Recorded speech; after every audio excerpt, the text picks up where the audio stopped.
JD Vance went on a podcast that has no views whatsoever. And on the podcast, he has some choice words. He brought up Kayagate, Doctober 7, Shocktober 7, controversy on Pod Force One. I don't even know who the this podcast is, and the podcast setup is so silly that it unironically feels like it was AI when I first saw it. But let's take a look at what he had to say. He has this command place, which is basically if I snap my finger and point, he will run to that place and lay down. You don't have to zap him. No.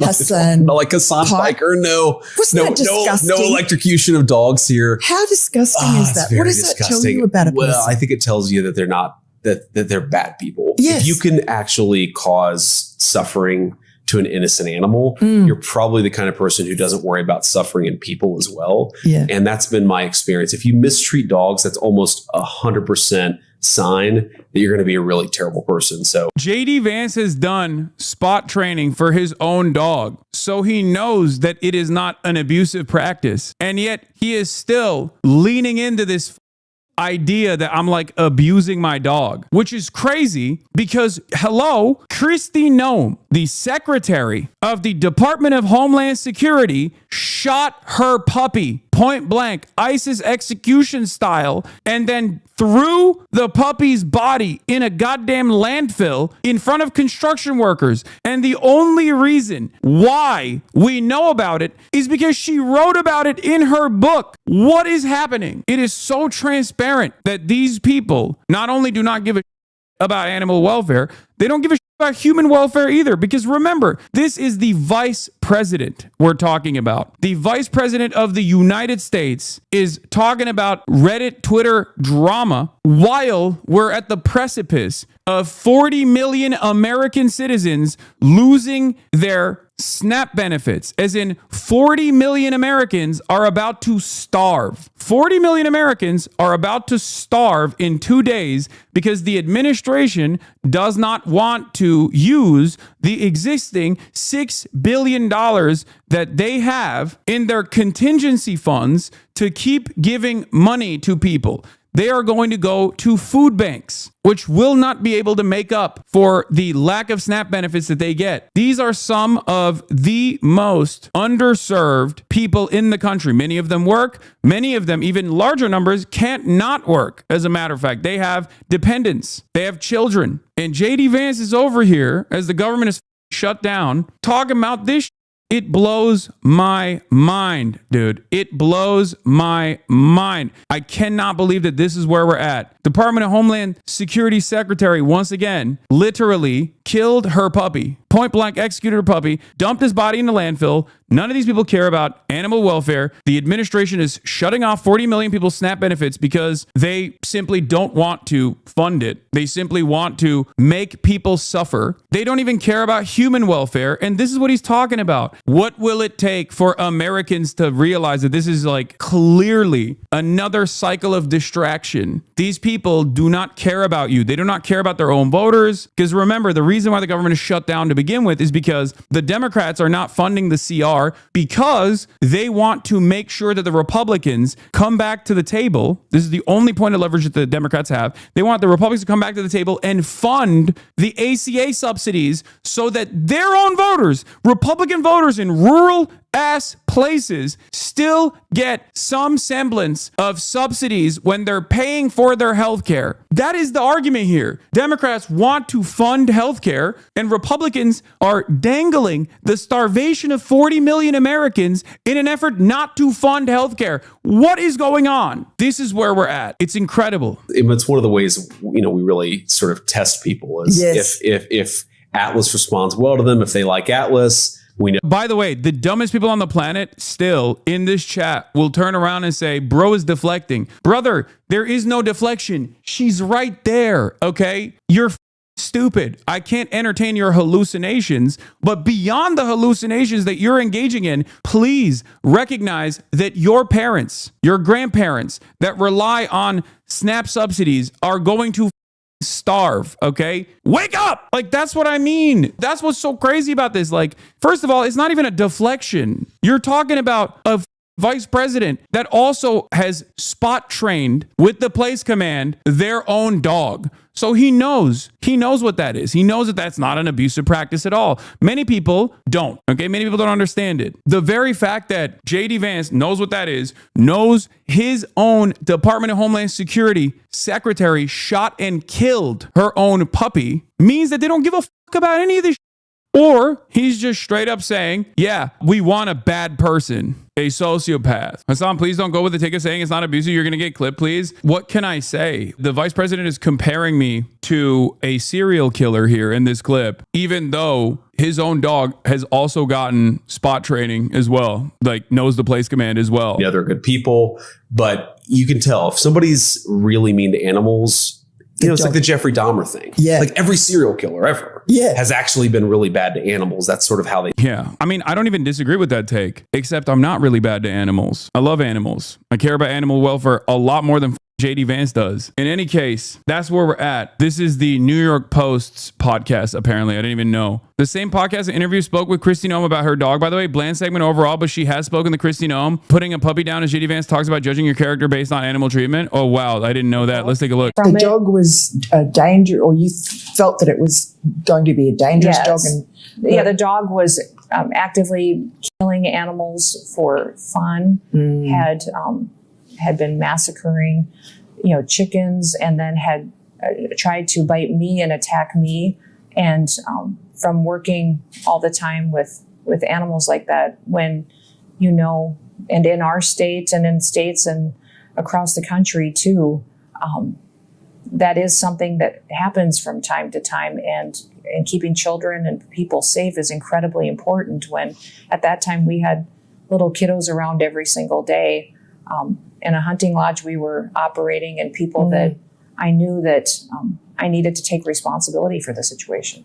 Yeah, so I mean that's something I think farmers understand. People on the land understand. That's crazy. That is crazy. It's all politics, man. It's all politics. That's what it is. And it's so funny that these motherfuckers will be like, well, actually, you're just deflecting away. It's like, this is the best taken care of dog on the planet. Okay. Kaya lives a better life than 99% of the people that are screaming about how I'm abusing my dog because they saw like 10 clips in sequence. And obviously the broader point here is that we always assume that video is a format where what you see is what you get, and it is very easy to, or it's not so easy to manipulate people as opposed to text where you can take something out of context or make something utterly devoid of context. But in fact, video can also play a formative role in that. Okay. Video is also just as malleable, especially in the format that I exist in, where I'm literally live 24/7. It's so funny because like she gets vet checks with regular frequency, groomed with regular frequency, incredible amount of activity, socializing, all of that. Like I'm so on it. You're just keeping it alive at this point by putting attention to it. If people say you're mistreating, it's either a form of bad faith or you're not going to change their mind anyway. I know.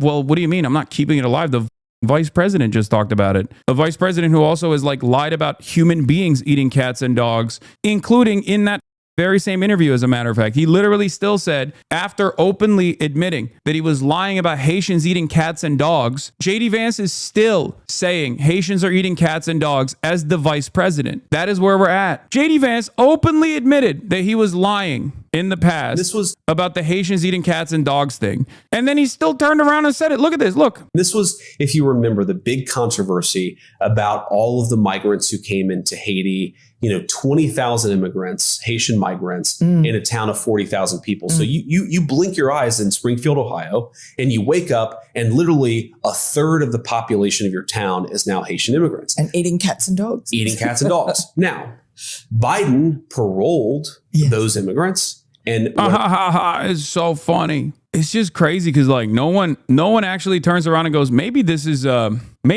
op. The other side of this is also like people in the margins, people who like despise JD Vance or Donald Trump. Under no circumstance do they ever go, wait a minute, these are my allies here. That's weird. They don't ask themselves why the vice president is even bringing this up.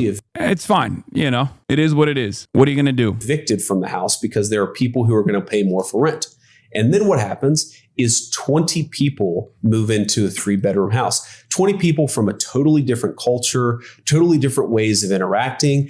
again, we can respect their dignity while also being angry at the Biden administration for letting that situation happen and recognizing that their next door neighbors are going to say, well, wait a second. What is going on here? I don't know these people. They don't speak the same language. Insanely racist, bro. We are officially straightforwardly in like neo-Nazi territory with the way that these guys talk about things. That I do. And because there are 20 in the house next door, it's a little bit rowdier than it was. Dog, your wife is Indian. Your wife is Indian, big dog. What is happening? This is what I mean. Like, this is what is just so crazy to me. Your wife is Indian. Your children are Indian, okay? Of Indian descent. And you're out here hitting white supremacist lines over and over again. Like, I don't understand it. These people do not even consider their immediate family members when they talk like this. Do you not realize that this kind of sentiment, if it continues to fester, will inevitably make your wife's life much harder, your children's lives much harder? I guess a lot of these guys get to talk like this because they kind of feel as though their wealth and their position will protect them. But this is a very dangerous game. This is a very, very dangerous game that they're playing. I don't think they understand. I do not think they recognize what kind of impact this will have in their own lives if left unrestrained. Brother, you're talking about the vice president. I think he's going to be okay. Yeah, for the time being. But who's to say he maintains his grip of power? Who's to say that the Republican Party doesn't even become more increasingly white supremacist and starts talking about deporting all Indians from the United States of America, including J.D. Vance's wife? He's a high profile person. His wife is Indian. His children are Indian. You don't know. You don't know where this can go. Do you not understand? This is the problem with fascism, because there's an endless thirst for more violence. And it's not that crazy to think Mike Pence was the vice president. And by the end of Donald Trump's first term, Donald Trump's own fan base was storming the halls of the Capitol looking for him so they could literally hang him. So do you think it's that crazy? There is a direct incident that took place with the past administration where the vice president was in the crosshairs. They built nooses. So yeah, I don't think we fully comprehend, and I don't even think this dip fully comprehends like what kind of violent forces he's entertaining. Yes, he does. He thinks he can lean into it and that won't be sweet. I'll give you an example of another person who has done this his entire life. Dinesh D'Souza. Okay, Dinesh D'Souza is racist as hell. Dinesh D'Souza went to prison under the Obama administration for campaign finance fraud. He did straw donations on a race for his friend who lost by like 25 points. He's a moron, right? And he has spent his entire life in the far right. Dinesh D'Souza has quite literally promoted Nick Fuentes, as a matter of fact. Like, that's how racist he is. Dinesh D'Souza the other day was like, when did the Republican Party become so anti-Indian? I wonder why. Your son-in-law, Dinesh, was on Zohran Mamdani for eating rice with his hands. How did the Republican Party become so racist against Indians, I wonder? Tokens get spent, okay? Tokens eventually get spent. It doesn't work that way. And they are usually the first to go, as a matter of fact, because they're more accessible. If your entire movement is built around these racialized boundaries, these inalienable qualities that must be forcibly excised from the land, eventually they are going to come for you. Eventually they're going to come for your loved ones. The idea that this movement that you are leaning into is not going to eventually harm your loved ones is so stupid. It's already inappropriate, even if you didn't have an Indian wife. It's ridiculous. It's violent. It's unacceptable. But you are in an exceptionally weak position. Are you threatening the VP, bro? You're going to make the lives harder, the VP's fam harder by making a woke comeback? What do you mean? I'm not making a threat. I'm saying leaning into racist narratives is eventually going to harm his loved ones if those racist narratives remain unchecked. That's the point. Like, the forces that he is promoting are eventually going to come for him and his loved ones. Americans are indiscriminately discriminatory, okay? They don't even know the distinction between like someone from Pakistan versus someone from India, okay? At most, they look at it as like, you're all terrorists, myself included, obviously. That's the reason why Tom Cotton will go on a Senate hearing and talk to the Singaporean CEO of TikTok and go, what kind of Chinese are you? You see what I mean? And he's like, Senator, I'm from Singapore. He's like, okay, I don't understand. What kind of Chinese is from Singapore? You must be Chinese. In any case, that's where we're at in our culture. That's where we're at in the realm of commentary. And these guys are way too predisposed with silliness as opposed to solving any of the crises that are personally responsible for. And the worst part about it is that for many Americans, they're fine with that. They like it. They're like, no, this is great. This is awesome. Yeah, no, keep me invested in this silly shit.